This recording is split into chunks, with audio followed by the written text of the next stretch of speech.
One thing has to be understood that the waqf management of a property is an essential religious practice for a Muslim. अगर कल कोई आके बोलेगा कि नहीं मैं 5 साल से इस्लाम प्रैक्टिस नहीं कर रहा हूं, कौन डिसाइड करेगा सर?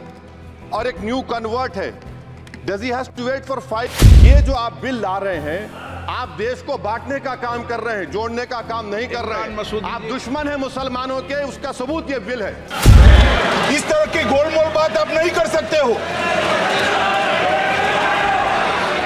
नमस्कार, मैं हूं आपके साथ रोहित और आप देख रहे हैं एनएफ न्यूज। सदन में गृह मंत्री अमित शाह का रौद्र रूप दिखा जब असदुद्दीन ओवैसी वक्फ बोर्ड संशोधन बिल का विरोध कर रहे थे और जिस तरीके से ओवैसी अंग्रेजी में ज्ञान दे रहे थे, उसके बाद अमित शाह ने उन्हें डांट भी लगा दी। दरअसल अमित शाह आज पूरे सेशन के दौरान विपक्षियों को मुंहतोड़ जवाब देते हुए नजर आए।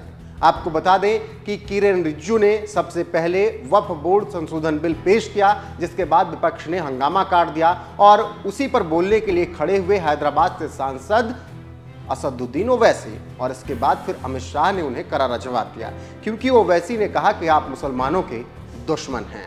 खत्म कर, गवर्नमेंट बोल रही है सर, मैं खत्म कर रहा हूं सर, आधा मिनट। गवर्नमेंट कह रहे हैं कि हम महिलाओं को दे रहे हैं।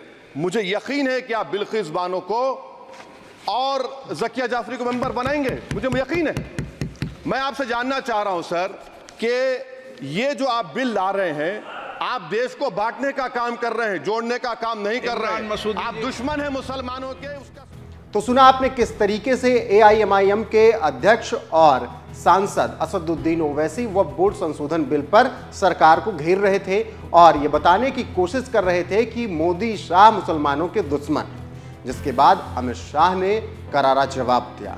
हालांकि अमित शाह ने इसी तरीके से जवाब अखिलेश यादव को भी दिया जब अखिलेश यादव विरोध कर रहे थे इस बिल का। तब सुनिए अमित शाह ने किस तरीके से सदन में कुछ ही सेकंड में ओवैसी की क्लास लगा दी। इस तरह की गोलमोल बात आप नहीं कर सकते हो। आप नहीं हो अध्यक्ष के अधिकार के संरक्षक। तो कुछ इस तरीके से गृह मंत्री अमित शाह सदन में गुस्सा करते हुए नजर आए, क्योंकि ओवैसी ने मुसलमानों का दुश्मन कहने की बात कही, अखिलेश यादव ने भी तंज कसा और इसके बाद फिर बीजेपी के नेताओं ने, मंत्रियों ने विपक्ष को करारा जवाब दिया। ऐसे में चलिए आपको एक बार सुनाते हैं कि क्या कुछ कहा है असदुद्दीन ओवैसी ने इस पूरी अपनी स्पीच पर, जिसपे अमित शाह नाराज हो गए। और इस खबर पर आपकी राय क्या है, कमेंट में जरूर बताइएगा।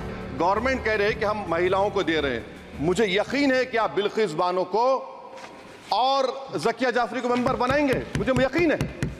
मैं आपसे जानना चाह रहा हूं सर कि ये जो आप बिल ला रहे हैं, आप देश को बांटने का काम कर रहे हैं, जोड़ने का काम नहीं कर रहे हैं। आप दुश्मन हैं मुसलमानों के, उसका